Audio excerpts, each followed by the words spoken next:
Hello student, स्वागत है आपका study with Deepshikha film of light channel पर। जैसा कि आप सबको पता है 395 आर्टिकल की जो सीरीज चल रही है, इसमें हम लोग पिछले कक्षा में आर्टिकल 200 से 230 तक विस्तार से पढ़ेंगे। ठीक, आज की कक्षा में हम लोग आर्टिकल 230 से 250 तक विस्तार से पढ़ेंगे।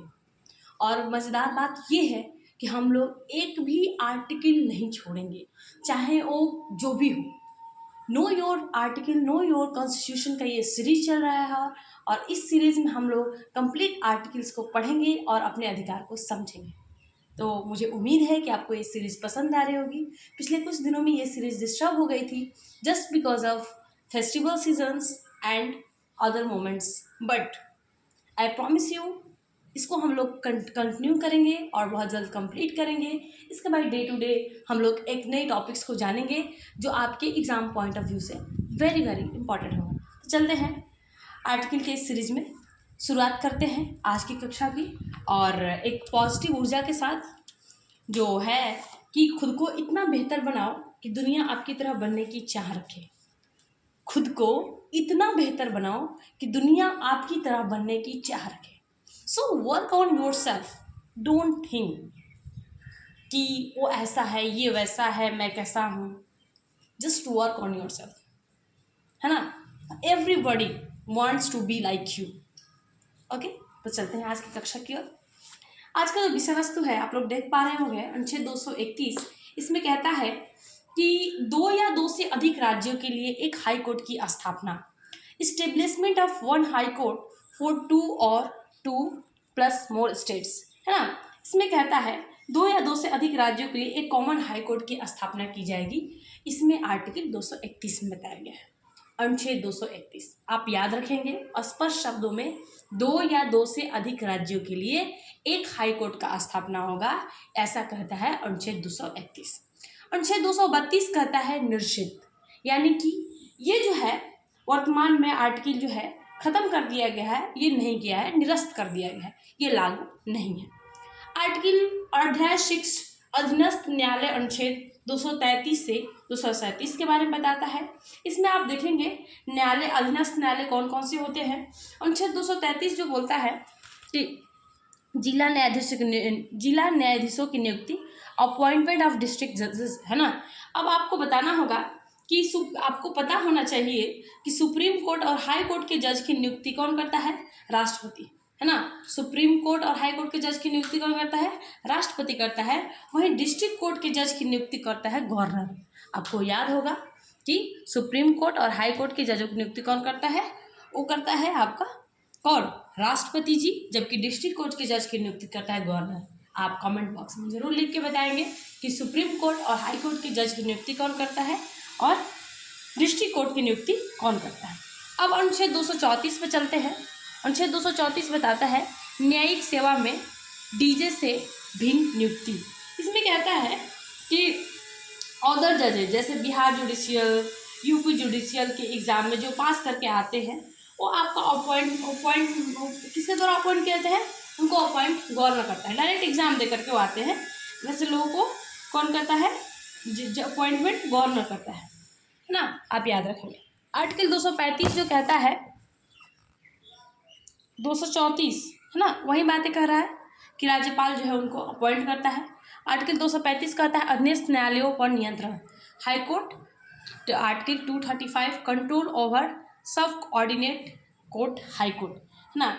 इसमें कहता है कि हाई कोर्ट लोअर कोर्ट पर अपना नियंत्रण रखता है, लोअर कोर्ट उसी के अंदर काम करते हैं।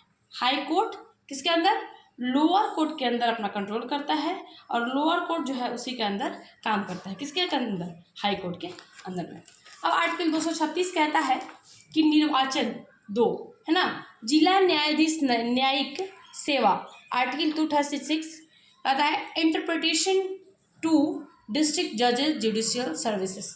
इसके बारे में कहता है कि जिला न्यायाधीश क्या काम करेंगे, कैसे करेंगे, इसके बारे में बताया गया है आर्टिकल 236 में।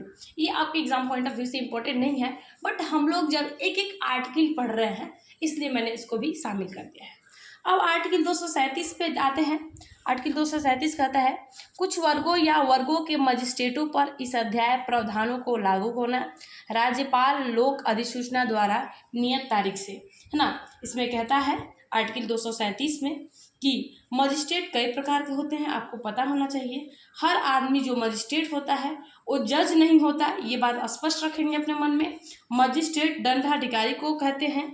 मजिस्ट्रेट के बारे में नियम बनाने का पावर गवर्नर के पास है। स्पष्ट है क्या कर रहे हैं, क्या मैं समझाना चाहती हूँ। मजिस्ट्रेट कई प्रकार के होते हैं और हर जो मजिस्ट्रेट होता है वो जज नहीं होता है ना। और मजिस्ट्रेट को क्या कहते हैं, दंडाधिकारी कहते हैं। और मजिस्ट्रेट के बारे में जो नियम बनाता है उसका पावर किसके पास होता है, गवर्नर के पास होता है। अब आते हैं आर्टिकल 238। आर्टिकल 238 कहता है, यहाँ पे नहीं दिया गया है, मैं चलती हूँ आर्टिकल 238 पे।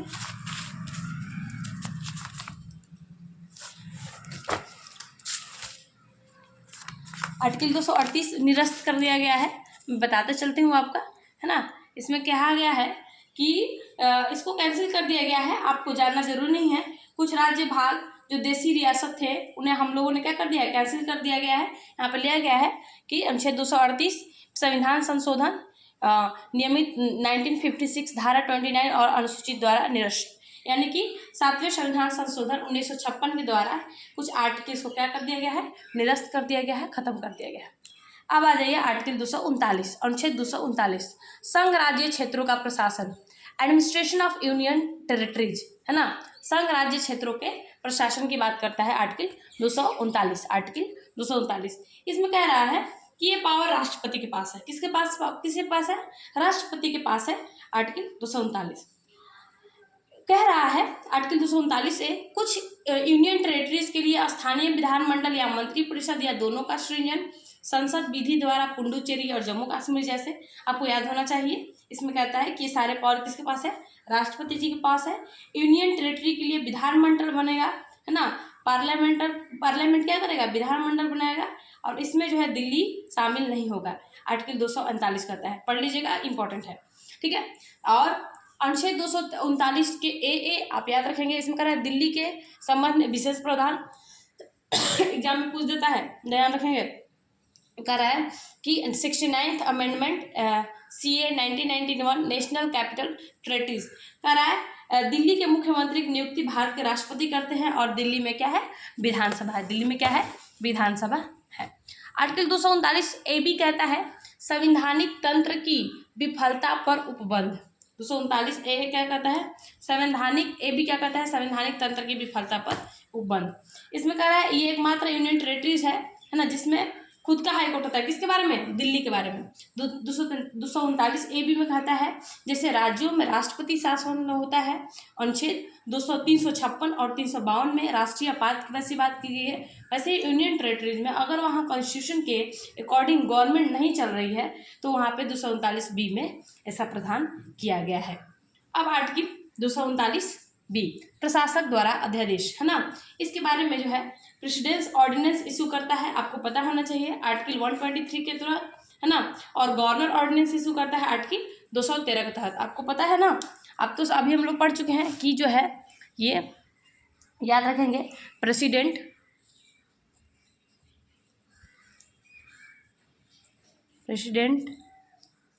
ऑर्डिनेंस इशू करता है, किसके तहत, ऑर्डिनेंस इशू करता है आर्टिकल 123 के तहत, है ना। उसी प्रकार से गवर्नर करता है, जगह की थोड़ी कमी है, क्षमा करें, थोड़ा सा स्पेस छोड़ के मुझे लिखना चाहिए था। गवर्नर करता है आर्टिकल 273 की तरफ, बहुत important exam point of view से आप याद रखेंगे, है ना।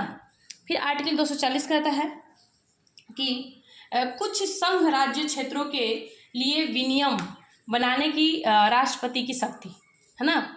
इसमें कहता है राष्ट्रपति उनके रेगुलेशन के लिए विधि बना सकते हैं, ये जो है होता है राष्ट्रपति के पास। आर्टिकल 241 कहता है संघ राज्य क्षेत्रों के लिए उच्च न्यायालय, है ना। संसद विधि संघ राज्य क्षेत्रों के लिए उच्च न्यायालय होगा। आर्टिकल 241 में यूनियन टेरिटरी के लिए हाईकोर्ट बनाने का पावर पार्लियामेंट के पास है। वही आर्टिकल 242 कहता है कुर्क से संबंधित है, 7th CAA द्वारा निश्चित किया गया है। इसमें कहा गया है इसे हटा दिया गया और कुर्ग द्वारा देश में 4th ए अजमेर में ए, यहाँ पे एक एग्जाम्पल है, थोड़ा ध्यान रखेंगे। 242 में कहा गया किसका हटा दिया गया है, 242 को हटा दिया गया है, अभी ये नहीं है 7th अमेंडमेंट के द्वारा। लेकिन आप याद रखेंगे कुर्ग हमारे देश में 4 थे, कौन कौन थे, ABCD कहा गया, A for Ajmer, B for Balochistan, C for Coorg यानी कर्नाटक को कहा गया था, है ना। इस तरह से क्रम में आप याद रखेंगे। आर्टिकल 243 कहता है परिभाषा, किसकी परिभाषा की बात करता है।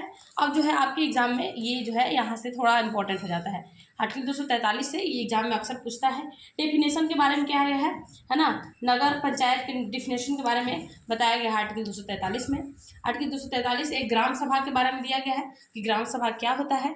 आर्टिकल 243B ये पंचायत के गठन के बारे में कहता है, कॉन्स्टिट्यूशन ऑफ पंचायत, है ना, पंचायत के गठन के बारे में कहता है, आप याद रखेंगे।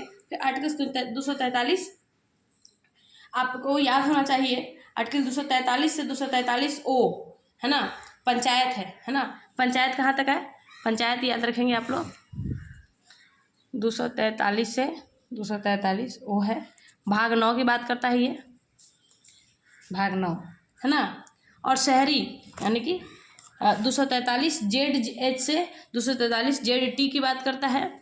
243C बता रहा है किसके बारे में, आपके पंचायत संरचना के बारे में बताता है ना, पंचायत स्ट्रक्चर के बारे में बताता है।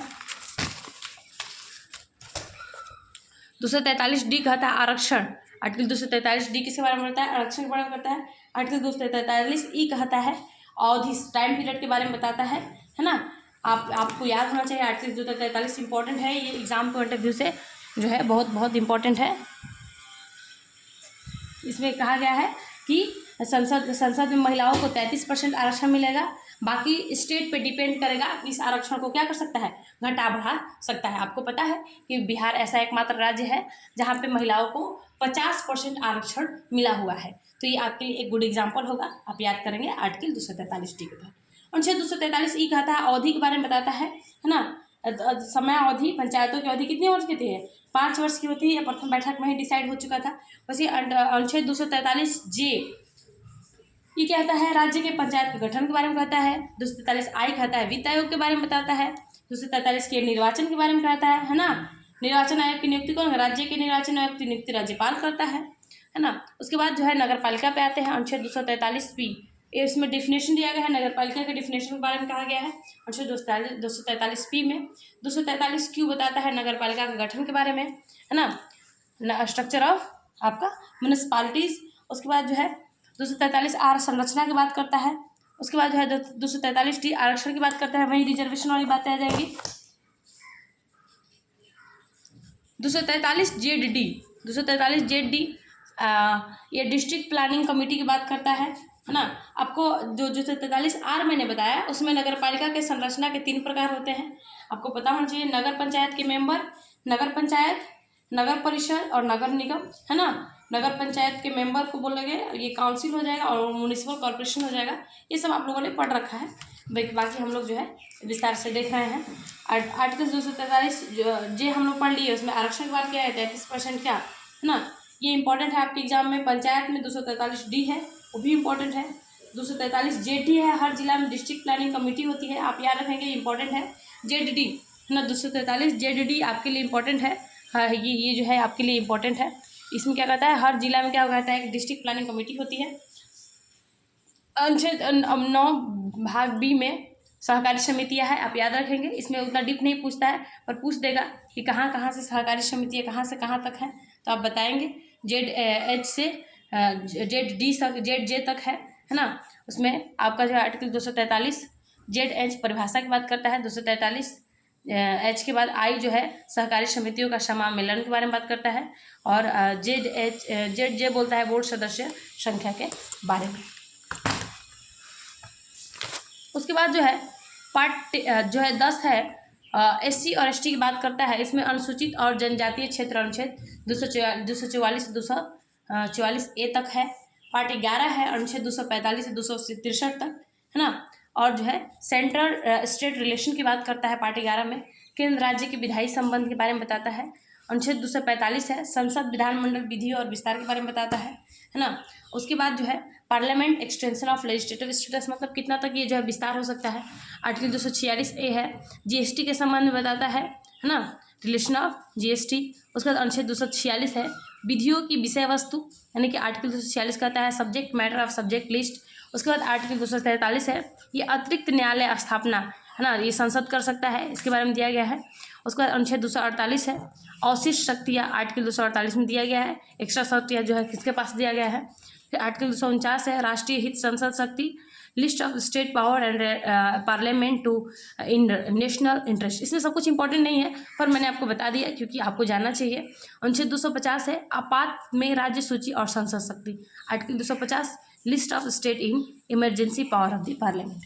कुल मिला के इसमें कहा रहा है कि जब आपात आती है तो राज्य सूची में कानून बनाने की पावर संसद के पास आ जाती है।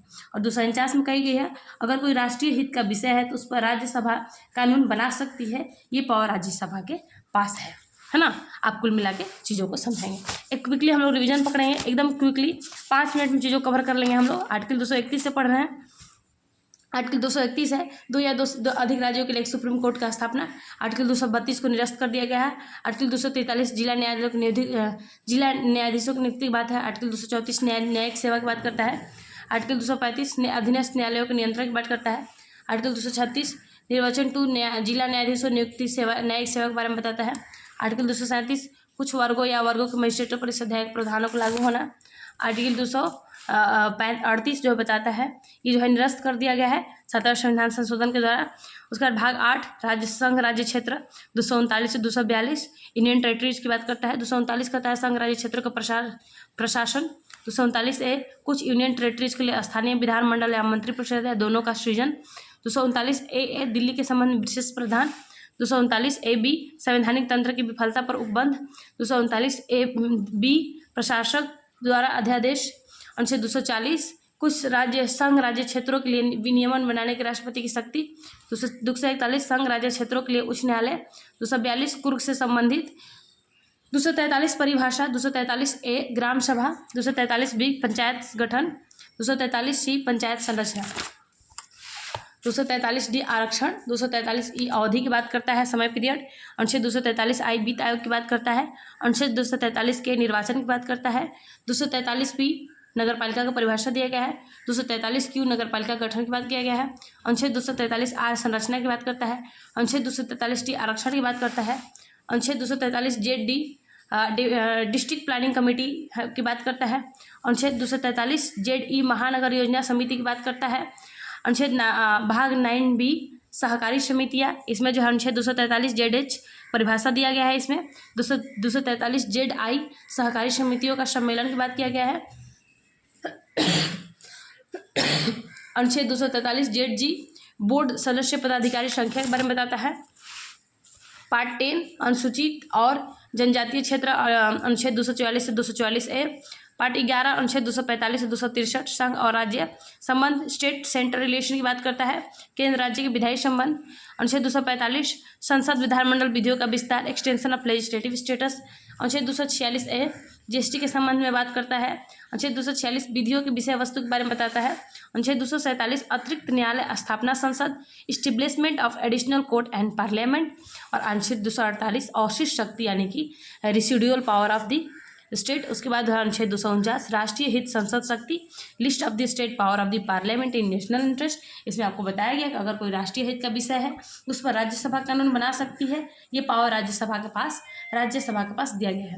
अनुच्छेद 250 है। अनुच्छेद 250 कहता है राज्य के आपात के राज्य सूची संसद शक्ति। Article 250 list of state in emergency power of the parliament. इसमें क्या है कि जब आपात आती है तो राज्य सूची में कानून बनाने की पावर संसद के पास आ जाती है। ये कुल मिला के आपका अनुच्छेद 231 से 250 तक था। इसमें जो है पंचायत नगर पालिका बहुत इंपॉर्टेंट है। आप सहकारी समिति का आर्टिकल याद रखेंगे, इतना से आपका काम हो जाएगा। इसके बाद हम लोग ऑब्जेक्टिव भी करेंगे टॉपिक वाइज ताकि आपको ये कंप्लीट याद हो जाए। क्योंकि हम लोग कंप्लीट आर्टिकल का सीरीज पढ़ रहे हैं इसलिए हम लोग एक भी आर्टिकल नहीं छोड़ेंगे, सारी आर्टिकल्स को विस्तार से पढ़ेंगे और स्पष्ट पढ़ेंगे। मुझे उम्मीद है कि आपको ये सारे आर्टिकल्स पसंद आ रहे होंगे, और जब आप बड़े लेवल पे जाएंगे तो आपको हर एक आर्टिकल्स को जानना होगा, क्योंकि हम लोग पहले ही बता चुके हैं कि know your article know your constitution का ये सीरीज चल रहा है। और हम लोग एक एक आर्टिकल को, चाहे वो इम्पोर्टेंट हो या निरस्त कर दिया गया हो या नहीं हो, हम लोग सबको विस्तार से पढ़ेंगे और समझेंगे। उम्मीद है कि आपको ये सीरीज पसंद आ रही होगी। बहुत जल्दी हम लोग इस सीरीज को ख़त्म करके नए सीरीज से शुरू करेंगे, नए टॉपिक्स को, और आप इंजॉय करेंगे। स्वस्थ रहें, मस्त रहें और खूब पढ़ें। जय संविधान, जय भारत।